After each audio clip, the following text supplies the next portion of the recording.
deuxième séquence sur les calculs de court-circuit. Aujourd'hui, on va faire quelques rappels sur les circuits RLC. Donc, le circuit RLC, on va partir d'un circuit RLC série. Et on va calculer l'impédance du circuit RLC. Donc, on va prendre un circuit RLC quelconque, avec une résistance, une self et un condensateur. Donc, la résistance, son impédance, elle va être, en fait, quand on est en alternatif, pour calculer les impédances, il faut qu'on travaille de façon vectorielle. Donc, la résistance, elle sera toujours mise en parallèle avec l'abscisse. Et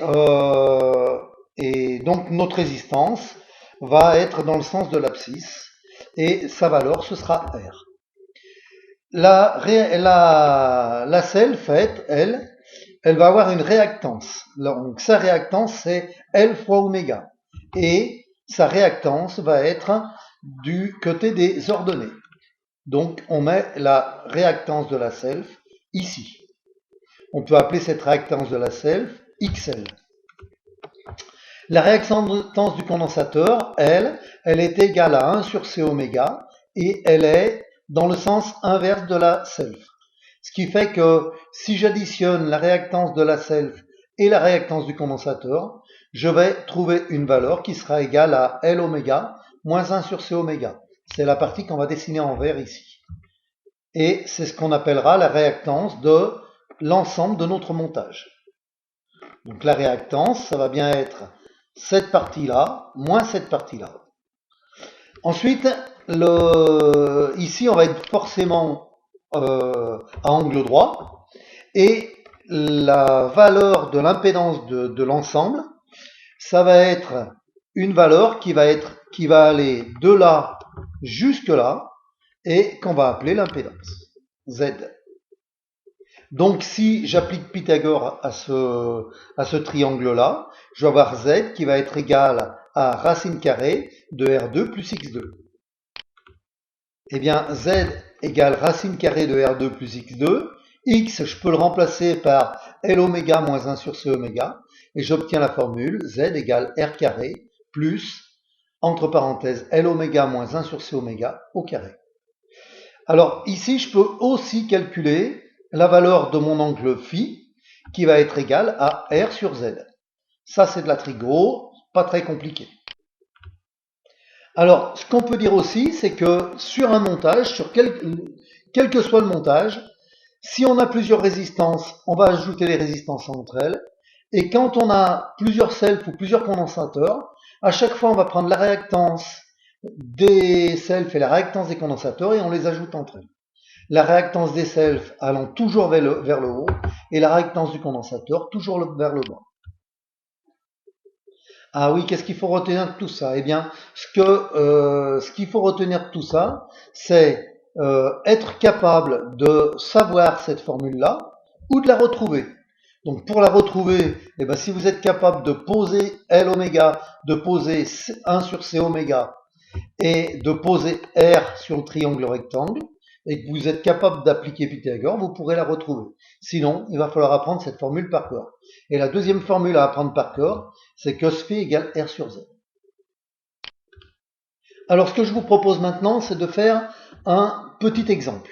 Donc, dans cet exemple, j'ai pris deux résistances, une self et un condensateur. Je vous donne la valeur de la résistance 1, qui est là, de la résistance 2, qui est là, de la self, qui est là, du condensateur qui est là. Alors attention, le condensateur c'est 30 microfarad, 30 fois 10 moins 6 farad. Je vous donne la valeur de la fréquence et la valeur de la tension. Et je vous demande de calculer déjà la réactance de la self sol.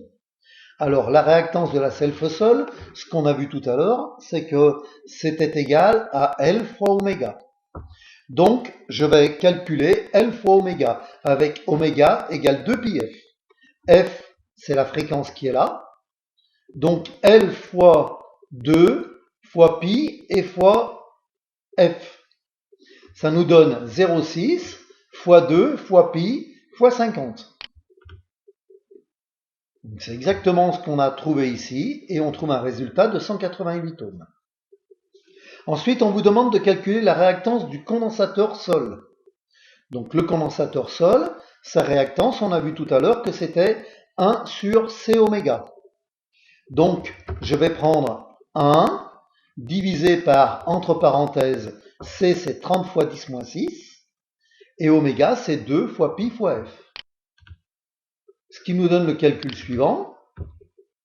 Excusez-moi, voilà. Donc xc égale 1 sur c oméga égale 1 sur c fois 2 fois pi fois f. Donc c c'est 15 fois 10 moins 6 et fois 2 fois pi fois f. F égale 50. Et on obtient 106. Entraînez-vous à bien poser tout ça sur une calculatrice de façon à bien trouver la valeur. Attention, ici le 10 moins 6, il est en exposant. Ensuite, je vous demande de calculer la réactance de la totalité du montage. Donc la réactance de la totalité du montage, on a vu tout à l'heure que c'était la réactance de la self moins la réactance du condensateur. Donc c'est ce qu'on va noter ici. X total égale XL moins XC. XL égale 188 et XC 106. On va pouvoir calculer la valeur de la réactance totale. 188 moins 106, on obtient 82 ohms.